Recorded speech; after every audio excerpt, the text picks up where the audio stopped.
An invasive species of mosquito has been found in 13 countries in the EU, including France. Authorities have said the situation is getting out of control as dengue fever cases spike in Peru for the second time in under a year. America is experiencing its worst ever recorded outbreak of dengue fever.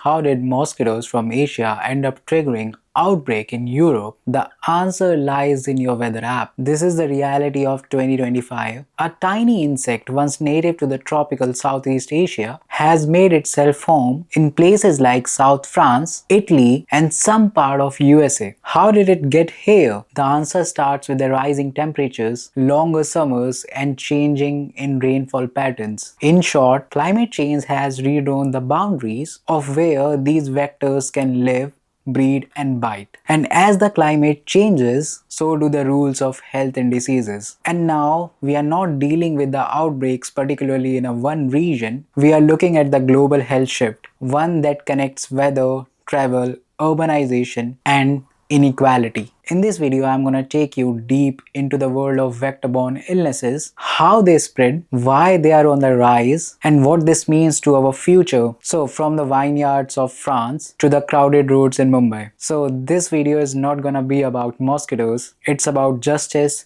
and it's about survival. Hi, welcome back to my channel. I'm Madhur, a PhD researcher in health sciences. Now let's get back to the video. Before starting to the main topic, it is very important to understand what are vector-borne illnesses. So vector-borne illnesses are the health condition caused by the tiny organisms like microbes or parasites that are passed to the human through the bites of the insect, such as mosquitoes, ticks, and fleas. The word vector means a carrier, an organism that transmits a health risk without getting itself infected. So when a vector bites a person or animal carrying a microbes, these vectors pick them up, and later when they bite the healthy person, it can transfer those harmful microbes. This is how the condition like dengue, malaria, and Zika virus spread, not through the human direct contact but through a bite. These illnesses also follows the climate pattern. They thrive in warm and moist areas because that's where the carrier multiplies and breed. According to the World Health Organization, over 17% of the transmissible health issues are due to the vector-borne diseases, affecting more than 700,000 people annually. So dengue cases have jumped 30 times in last 50 years, mainly because of climate shift, urban growth, and travel. When most people heard the term climate change, they imagine melting ice cap, flooded coastlines, or raging wildfires. There is another silent transformation that is happening, and one that is slipping under the radar. It is the way that climate change rewriting the map of global health risk. As our earth is getting warmer, our environment is shifting in most powerful ways. Areas that were once cool are now experiencing hotter summers. Rainfall is becoming unpredictable, floods in some region, dry spells in other areas. Humidity levels are also rising in places that once used to be dry. And also the traditional seasons are changing rapidly. Winters are getting shorter and the warm months are just stretching year by year. And all of this has a direct effect and one of the planet's most effective health disruptor. Yes, I am talking about mosquitoes. So these insects are just not annoying. They are cold-blooded, which means their body temperature and activity are directly influenced by the weather around them. In a warmer climate, mosquitoes grows faster, lives longer, and probably bite more. So more biting means more chances to pass these harmful microbes. And with less cold months to slow them down, they are spreading into a new part of the horizon, places that once cold for them to survive. According to the groundbreaking study published in Nature's Microbiology, highlights that if this trend continues to grow, over 1 billion people could exposed to these harmful vector-borne illnesses by 2050. And that's a massive increase, especially in the region that never had to deal with the mosquitoes-related illnesses. So this situation is alarming. Places like southern France, parts of United States, and parts of China are starting to face the same health issues. that were once limited to the tropical region. When you think of the southern France, what comes to your mind? Charming town, Mediterranean sunset, glass of rosé under the olive trees. But today, this is just a dream, because this region is making highlight for the different reason. The homegrown cases of dengue. For the long time, dengue was seen as a tropical health issue, something that happened far from Europe, mostly in the part of Asia, Africa and Latin America. It was something travelers were worried about when going abroad, not something that you can expect in the heart of Europe itself. But now, the situation is changing. In the last few years, health authorities have recorded multiple cases of locally acquired dengue in the southern France, particularly in the warmer and coastal region. So these cases are not imported and the virus is transmitted locally within the communities. And guess who is the culprit? A tiny insect with a huge impact, known as Asian tiger mosquito. It has a special black and white striped combination, and this mosquito have become the part of the Europe's most aggressive invader, thriving in warm and urban environments. With hotter summers, mild winters and higher humidity, this mosquito found a home in Europe, something that was nearly impossible just a few decades ago. And now it's not just living here, it's spreading health risks to the population. According to the France National Public Health Agency, over 65 locally transmitted cases of dengue has been reported in 2023 alone, and this number is higher than any previous numbers. While France has just started experiencing these emerging health threats, many countries, especially in global south, have been fighting this battle for the generations. For them, dengue, it's not a new concern, it's a seasonal epidemic that returns year after year, stronger and more widespread. In cities like Mumbai, Jakarta, Dhaka, Lagos and Rio, the condition is already uncontrollable because of rapid urbanization, overflowing garbage and clotted drainage system, stagnant water in construction site or rooftop, and unreliable access to the clean water. Adding to this part,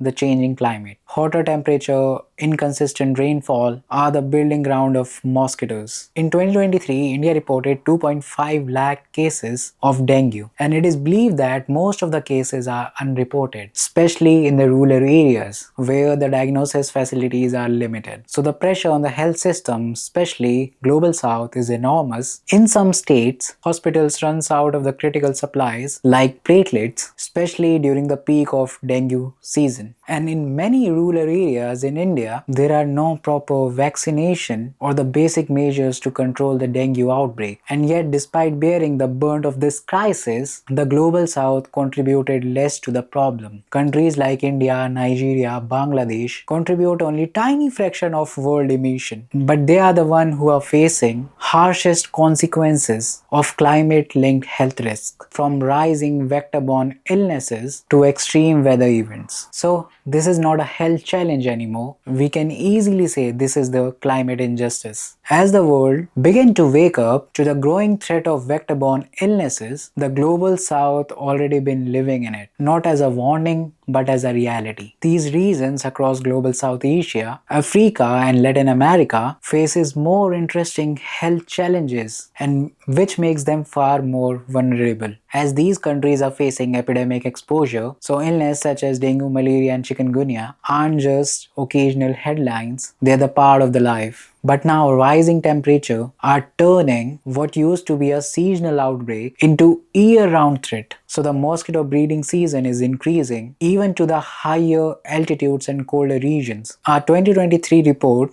from the Lancet Countdown shows that in the last decade alone, the number of months suitable for dengue outbreak has significantly increased in the region like South Asia and Sub-Saharan African countries. One of the biggest contributor to the spread of vector-linked illnesses is the poor infrastructure. In many growing developing countries, development is happening faster than the system keep up. Without proper waste disposal, clean water access or covered drainage system becomes a potential breeding zone for the mosquitoes. And in the area without the regular water supplies, families stored water in the containers, often uncovered, creating a perfect environment for the mosquitoes to breed. According to the World Bank, over 1 billion people lives in the slum without reliable sanitation, precisely in the environment where vector multiplies rapidly. In many countries, the health system already getting thinner, dealing with everything from child malnutrition to the maternal health and the infectious diseases. And the vector-borne illness spike, these healthcare systems pushed to the brink. During peak dengue season, even basic medical supplies such as IV fluids or platelets run short. Many rural areas lacks diagnosis and accessibility to the new vaccines. And in some places, the situation is even worse. Mosquito fogging programs are underfunded or irregular. And perhaps to the most heartbreaking part, the people who suffers from these climate-linked health crises are the ones who are least responsible for it. So it might be easy to think, while dengue in France or outbreak in India don't affect me, but in today's connected world, that's no longer true. With international travel, global trade, and human movements are all-time high, it's just take one flight, one passenger, and one mosquito to take a local outbreak to the global level. We saw it clearly in the recent global health emergencies. Diseases don't need passports. They travel faster than before. So that's why this is not the problem of global south. This is about the shared responsibilities, because if one region left behind, then everyone is at the risk. We need stronger healthcare system, more resilient cities, and all above climate action that doesn't leave anyone behind. We have seen how climate shifts and fragile system are fueling the rise of vector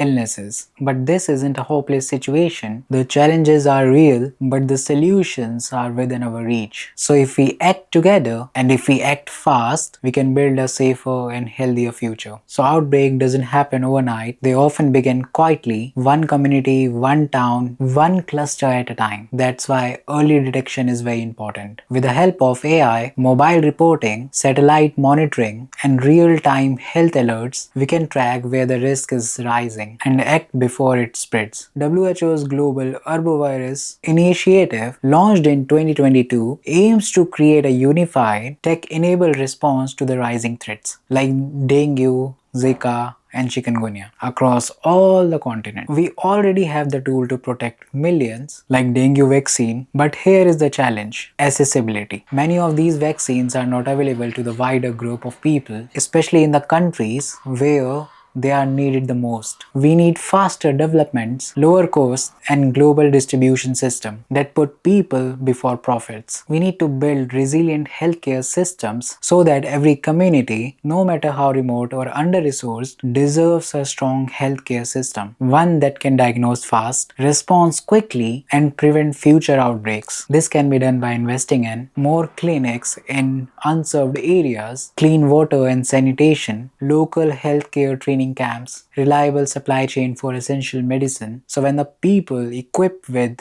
knowledge and tool, they don't just survive, they lead the fight. And finally, the root of it all, the climate change. We can't treat the symptoms while ignoring the major cause. We need urgent and bold action to bring down global emission. That means shifting to the clean energy, protecting our forest, growing more trees in our cities, and supporting countries that are more vulnerable. So saving environment doesn't mean saving polar bears or ice caps. It's about saving lives right now in the heat of today. So the rise of dengue in southern France, it's not just a surprise headline, it's a warning. It shows that no country is immune, no border can block mosquito, and this isn't about border. It's about fairness. It's about making sure that where you born doesn't decide whether you survive or not. So it's about building a future where the rich don't ignore the poor, where the north doesn't turn its back on south, because we all share this planet and our health is more connected than we ever realized. The fight against mosquitoes linked illnesses isn't just about science, it's about justice, unity, humanity, and now